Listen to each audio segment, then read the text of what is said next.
போக்கரி படம் வந்தப்போ லொல்லு சபால ஒரு எபிசோட் பண்ணாங்க. விஜய் அவர்களும் விஜயுடைய தந்தை அவர்களும் கூப்பிட்டு மிரட்டியதா சொல்லியிருந்தாங்க. அன்னைக்கு அதை பண்ணாரு. இது மட்டும் அல்ல, விஜய்க்கு எதிராக பத்திரிகைகளில் கொஞ்சம் காட்டமான செய்திகள் வந்தா கூட அவங்க அப்பா ஃபோன் பண்ணுவார். இது யார் எழுதுனா அவனை ஆளை காமிங்க, நான் கையை மட்டும் வெட்டி எடுத்துட்டு போயிடுறேன்ட்டு போய் நின்று அங்கே ஒரு பெரிய அடிச்சு ஓட்டச்சு எல்லாம் நிறைய நடந்துச்சு. இப்போ பேக்கரிங்கிற பேரில் ஒரு காமெடி தானே.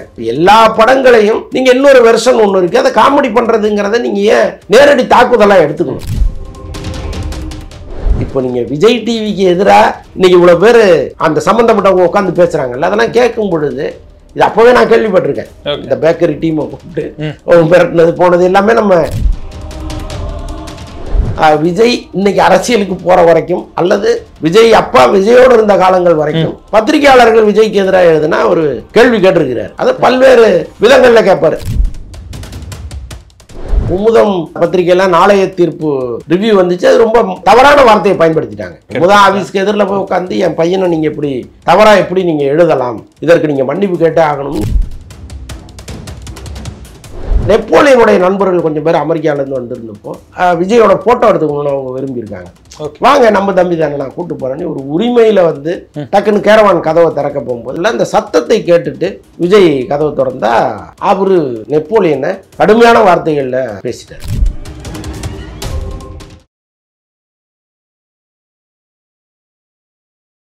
Bharat Institute of Higher Education and Research.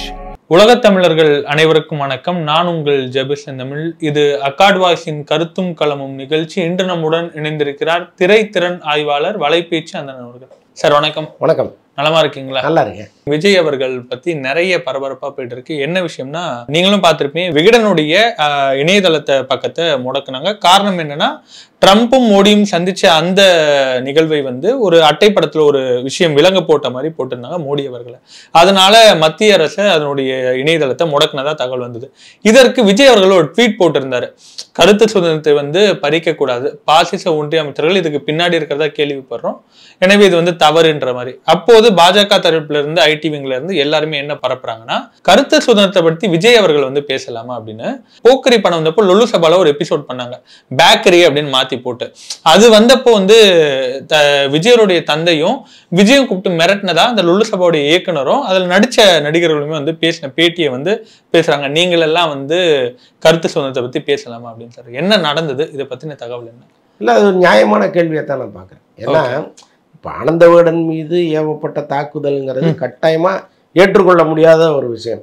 இன்னொன்று வந்து விகடன் கிட்டத்தட்ட சுதந்திரம் கிடைத்த காலத்திலேருந்து நம்மோடு பயணிக்கிற ஒரு முக்கியமான பத்திரிகை, அற்புதமான பத்திரிகை. பல விஷயங்களை வெளியில் கொண்டு வந்திருக்காங்க அவங்க. இப்போ ஆளுங்கட்சிக்கு எதிராக எப்போவுமே எந்த ஆளுங்கட்சி வந்தாலும் அதற்கு எதிராக அவங்க வந்து ஜூனியர் விகடனும் சரி ஆனந்த விகடனும் சரி தன் கண்ணியத்தை மீறாமல் அந்த விஷயங்களை மக்கள்கிட்ட கொண்டு போவாங்க. இதை நீண்ட காலமாக அவங்க பண்ணிக்கிட்டு இருக்காங்க. இன்னைக்கு அதற்காக அவங்க வந்து ஆனந்த விகடன் ஆசிரியர் ஒரு நாள் சிறைவாசம்லாம் அனுபவிச்சிருக்கிறாரு. அதற்கு எதிராக அவங்க வழக்கு தொடர்ந்து அதற்கான நஷ்டஈடாக ₹1 வாங்கினாலும் அதை வந்து இன்னைக்கும் கௌரவமாக ஆனந்த விகடன்ல மாட்டி வச்சிருக்காங்க. ஸோ அந்த அளவுக்கு வந்து சட்ட போராட்டம் நடத்துவதிலும் அவங்க வந்து தேர்ந்தவர்கள் தான். ஸோ அதனால இதற்கு எதிராகவும் ஒரு சட்ட போராட்டம் நிச்சயமாக நடத்துவாங்க. ஆனந்த விகடனுக்கு ஆதரவாக இன்னைக்கு பல அரசியல்வாதிகள் பல நடிகர்களும் இருக்கிறதெல்லாம் நிச்சயமாக நான் ரொம்ப ஒரு நம்பிக்கையோட பார்க்குறேன்னு வச்சுங்களேன். ஏன்னா இன்னைக்கு பத்திரிகைகள்னாலே வெறுத்து ஒதுக்குகிற ஒரு சூழல் இருக்குது. எல்லா காலத்துலேயும் அது இருக்குது, இன்றைக்கி கொஞ்சம் அதிகமாக இருக்குது. ஸோ இந்த காலகட்டத்தில் ஒரு பத்திரிகைக்கு ஒரு பிரச்சனைன்னு வரும்பொழுது எல்லாருமே குரல் கொடுக்கறது ஒரு மகிழ்வான ஒரு விஷயம்தான். அதே நேரத்தில் இப்போது பிஜேபி ஐடி விங் தான் அதை செய்யுதுன்னு சொல்கிறீங்க. ஐடி விங் இல்லாமல் பொதுவானவர்கள் செஞ்சாலும் அது ஒரு சரியான கேள்வி தான். ஏன்னா இப்போ பேக்கரிங்கிற பேரில் ஒரு காமெடி தானே. எல்லா படங்களையும் நீங்கள் இன்னொரு வெர்ஷன் ஒன்று இருக்குது, அதை காமெடி பண்ணுறதுங்கிறத நீங்கள் ஏன் நேரடி தாக்குதலாக எடுத்துக்கணும்? அன்னைக்கு அதை பண்ணாரு. இது மட்டும் அல்ல, விஜய்க்கு எதிராக பத்திரிகைகளில் கொஞ்சம் காட்டமான செய்திகள் வந்தால் கூட அவங்க அப்பா ஃபோன் பண்ணுவார். இது வந்து அந்த காலத்தில் நடந்திருக்கு, ஏன் இப்படி பண்ணுறீங்கன்னு கேட்டிருக்கிறாரு. இன்னும் சொல்ல போனால் வந்து குமுதம் பத்திரிகையில நாளைய தீர்ப்பு ரிவ்யூ வந்துச்சு, அது ரொம்ப ஒரு தவறான வார்த்தையை பயன்படுத்திட்டாங்க. குமுதம் பத்திரிகை ஆமாம்மா, இந்த விமர்சனத்தில் அப்படி ஒரு வார்த்தையை அவங்க பயன்படுத்திருக்க கூடாது, பயன்படுத்திட்டாங்க. அதற்கு நீங்கள் என்ன பண்ணணும், ஒரு வக்கீல் நோட்டீஸ் அனுப்பலாம், அல்லது வந்து அங்கே போய் உட்காந்து ஒரு உண்ணாவிரதம் இருக்கலாம். சட்டப்படியா நடவடிக்கை முதல் ஆஃபீஸ்க்கு எதிரில் போய் உட்காந்து என் பையனை நீங்கள் இப்படி தவறாக எப்படி நீங்கள் எழுதலாம், என் பையன் வந்து ரொம்ப மனசு உடஞ்சி போயிருக்காரு, இதற்கு நீங்கள் மன்னிப்பு கேட்டே ஆகணும்னு நீங்கள் தர்ணா பண்ணுறது வேற. ஆனால் நீங்கள் அங்கே போய் இது யார் எழுதுனா அவனை ஆளை காமிங்க, நான் கையை மட்டும் எடுத்துகிட்டு போயிடுறேன்ட்டு போய் நின்ட்டார். ஓ ஆமாம், போய் நின்று அங்கே ஒரு பெரிய அடிச்சு ஓட்டச்சு அதெல்லாம் நிறைய நடந்துச்சு. ஓகே. ஸோ அன்னைக்கு வந்து அன்னையிலேருந்து விஜய் இன்னைக்கு அரசியலுக்கு போகிற வரைக்கும் அல்லது விஜய் அப்பா விஜயோடு இருந்த காலங்கள் வரைக்கும் பத்திரிகையாளர்கள் விஜய்க்கு எதிராக எழுதுனா ஒரு கேள்வி கேட்டிருக்கிறார். அதை பல்வேறு விதங்களில் கேட்பார். ரொம்ப இட உடம்பு எழுந்தாங்கன்னா அவர் வேற ஒரு முகத்தை காமிப்பார். அதே நேரத்தில் கொஞ்சம் ஜெனியூனாக எழுதியிருந்தீங்க, இந்த கருத்து சரிதான் சுட்டி காட்டியிருக்காங்க, ஆனாலும் இதை இந்த அளவுக்கு ஹார்ஷாக சொல்லியிருக்க வேணாம்னா அவரே ஃபோன் பண்ணி நீங்கள் சொன்னதெல்லாம் சரிதாங்க, அதுக்காக எதுக்கு இந்த வார்த்தையை பயன்படுத்துறீங்க அப்படின்னு கேட்டிருக்காரு. இதெல்லாம் நடந்திருக்கு. ஆனால் இப்போ நீங்கள் விஜய் டிவிக்கு எதிராக இன்னைக்கு இவ்வளோ பேர் அந்த சம்மந்தப்பட்டவங்க உட்காந்து பேசுகிறாங்கல்ல, அதெல்லாம் கேட்கும் பொழுது இது அப்போவே நான் கேள்விப்பட்டிருக்கேன்.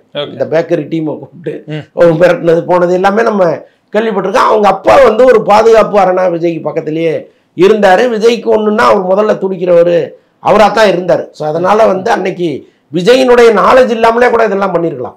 ஓகே. நமக்கு தெரியாது, விஜய்க்கு தெரியுமா தெரியாதான்னு கூட நமக்கு தெரியாது. ஆனால் அவரும் முதல்ல கோவப்படுவார், அதை உடனே ரியாக்ட் பண்ணிடுவார். அப்போ விஜய் இன்னைக்கு கருத்து சுதந்திரத்துக்கு எதிராக பேசக்கூடாதுன்னு மற்றவர்கள் சொல்றாங்கல்ல, இதெல்லாம் எடுத்து போட்டு சொல்றாங்கல்ல, அதில் ஓரளவுக்கு நியாயம் இருக்கு. இன்னொரு அந்த லுல்லு சபா நடிகர் சுவாமிநாதன் சொல்றப்போ என்ன சொல்லியிருந்தாருன்னா, ரொம்ப கோவப்பட்டாங்க. அதுக்கப்புறம் வந்து விஜய் டிவியினுடைய அந்த நிறுவனர் தலைவரோ யாரோ தெரியல, அந்த நபர் வந்து நேரடியா போய் என்ன பேசினா, நாங்க ஸ்டார் தமிழ்னு பேர் மாத்தலான்னு இருந்தோம், ஆனா பரவாயில்ல இப்போ வந்து தளபதி விஜயுடைய பேர்லயே வந்து ஸ்டார் விஜய்னு இயங்கட்டும்ன்றதுனால நாங்க அப்படி இது பண்றோம், இது மாதிரி சொல்லி ஐஸ் வச்சுதான் வந்து இது பண்ணோம், காம்ப்ரமைஸ் பண்ணுன்றாங்க.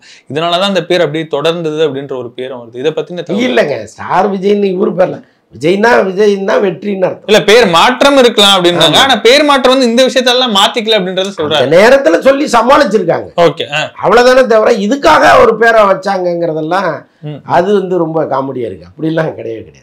இன்னொரு பக்கம் நம்ம விஜய் அப்படின்னா வந்து தூக்கி வச்சு வந்து ஒரு இமயமலையில வச்சு பாக்குற ஒரு பெரிய நடிகரா பாக்குறோம், ஒரு நல்ல மனிதனா பாக்குறோம். ஆனா நிறைய விமர்சனங்கள் இது மாதிரி வந்துகிட்டு இருக்கு. ஆஸ்கர் பிலிம்ஸோடைய தயாரிப்பாளர் பாலாஜி அவர்கள் வந்து ஒரு பேட்டியில சொல்லியிருந்தாரு, நெப்போலியன் அவர்கள் வந்து விஜய் பார்க்க போயிருந்தாரு. அப்போது கேரவன் பக்கத்துல அவருடைய அசிஸ்டன்ட் எல்லாம் இருந்தாங்க. இவர் வந்து நெப்போலியன் வந்து போயிட்டு நான் பார்க்கணும் இல்ல அவர் ரெஸ்ட் எடுத்துட்டு இருக்கேன் அப்படின்னாரு. நான் பார்க்கணும்னு சொன்னோடனே இவர் அறவடியே ஏதோ சண்டை போட்டிருக்காரு. உடனே விஜய் வெளியே வந்துட்டு இருக்காரு. வந்துட்டு என்ன சத்தம் அப்படின்னு சொன்னோடனே நெப்போலியன் அவர்கள் சொன்னாராம், இல்ல உங்களை பார்க்கணும்னு வந்தா இவங்க தடுக்கிறாங்க கொள்றாங்க, உங்களுக்கு வந்து விவசாயம் இல்லையா அப்படின்ற மாதிரி கேட்டு, நான் ரெஸ்ட் எடுத்துக்கிட்டு இருக்கேன்ல அனுமதி வாங்கிட்டு வர வேண்டியதானே அப்படின்ற மாதிரி காட்டமா பேசியிருந்தாரு. இதுதான் விஜயுடைய உண்மையான முகன்ற மாதிரி பேசியிருந்தாரு. சார் உண்மையிலேயே விஜய் இப்படிப்பட்டவர் தானா?